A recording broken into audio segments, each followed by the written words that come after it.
김민석 총리 후보자에 대한 인사청문회는 파행으로 끝났습니다만 국민의힘이 오늘 자체적으로 국민청문회를 열고 검증을 이어갔습니다. 그런데 이 자리에 지금 보시는 것처럼 배추 18포기가 등장했습니다.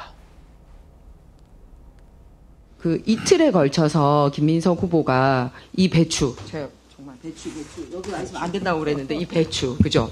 배추에 투자한다라고 그랬는데 혹시 주변에 저는 들어본 적이 없는데 배추 농사에 투자하는 분을 만나보거나 들은 사례가 있습니까? 저도 농사를 짓고 있지만은 그런 얘기를 들어본 적은 없고요.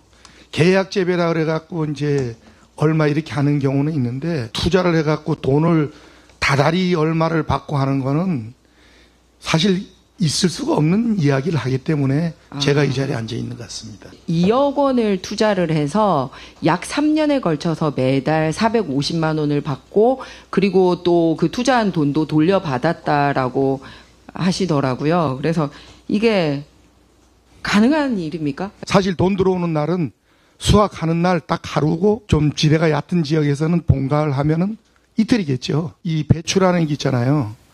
평당 얼마가 나오고 이게 보장이 안 돼 있는 겁니다. 이해할 수 없는 그런 말씀을 하신 것 같습니다.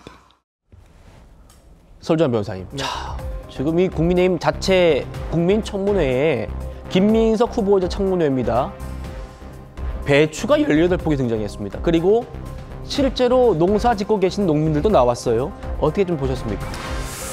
좀 청문회 때 배추가 등장을 했더라면 오히려 더 국민들의 이목을 끌기에는 더 좋지 않았을까라는 본 청문회 때 안 하고 지금 뭐 자체적으로 할 때 저거 들고 나와가지고 네, 조금 아쉬운 감은 있습니다만은 뭐 뒤늦게라도 어떤 이런 부분에 대해서 다시 한번 환기시킨다는 의미에서 어떤 진행된 부분에 대해서는 평가를 하고 싶고요.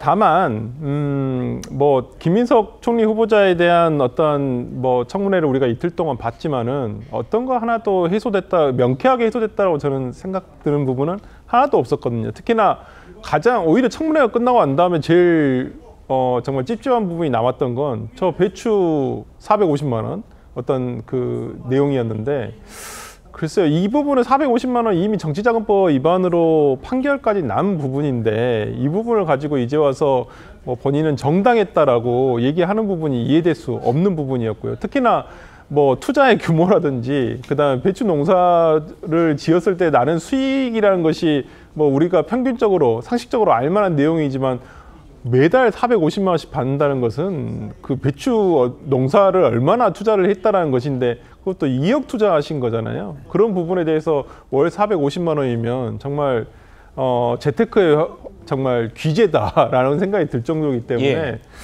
오히려 총리 말고 그 방법을 좀 알려주시면 더 농민들에게 실질적인 혜택이 가지 않을까라는 생각이 들 정도였습니다. 그래서 김민석 후보자 총리하지 마시고 농림장관 하시는 거 어떠냐 이런 얘기들이 마냥 우스갯소리로 들리진 않아요. 맞습니다.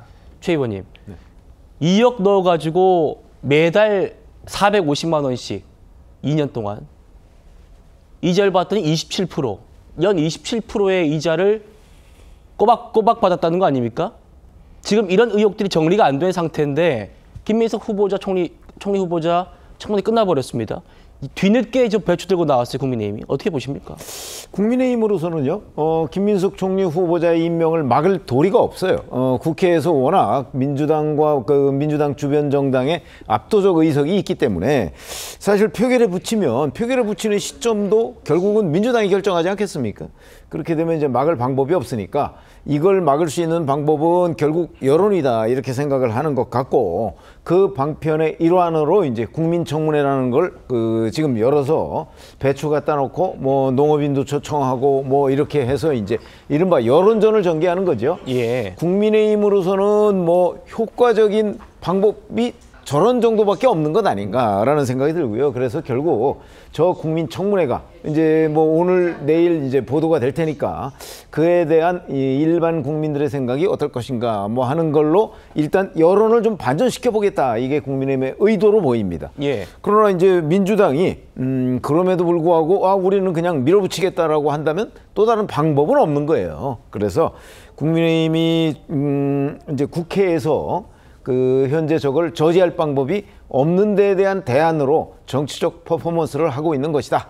그에 대한 국민 여론이 어떻게 나오느냐에 따라서 약간 영향은 미칠 수 있겠다 이런 생각은 듭니다. 예. 민주당이 들어보니까 이번 주 목요일에 총리 후보자 인준 강행한다 이런 입장이더라고요. 그렇게 합니까? 그럴 수밖에 없습니다. 이번 김민석 총리 후보자 인사청문회를 통해서 과연 김민석 후보자한테 후보자 지위를 박탈할 만큼의 그런 결격 사유가 있었는 것인가에 대한 물음표를 던져보면 저는 그런 부분은 없었다라고 느껴지는 것이 김민석 후보자 입장에서는 최대한 국민의힘 측 인사청문위원들이 요청하는 부분에 대해서 소명을 했다고 보여지는 것이고요. 재산 내역이라든가 여러 가지 자녀 양육과 관련된 문제라든가 관련해서 지금 배추 얘기를 또 하시는데 과거 기사를 살펴보게 되면 배추 투자와 관련된 사모펀드 관련된 기사도 나와 있습니다. 아마 그와 관련된 그런 투자 얘기를 전해 들은 것이 아닌가라는 생각도 드는 것이고요. 지금 우리나라 상황은 굉장히 위기입니다. 민생을 빨리 회복시키고 개혁 입법을 하기 위해서는 국무총리 인준이 반드시 필요한 상황이에요. 더 이상 국무총리를 공석으로 둘 수가 없는 상황입니다. 이미 이재명 정부는 장관 후보자까지 이미 발표한 상황이죠. 상당 부분의 장관 후보자가 나온 상태에서는 우선적으로 총리가 인준이 되고 총리가 장관 후보자를 제청하는 그런 방식을 취할 수밖에 없습니다. 그렇기 위해서라면 더 이상 기다릴 수 있는 여유가 없지 않나 싶습니다.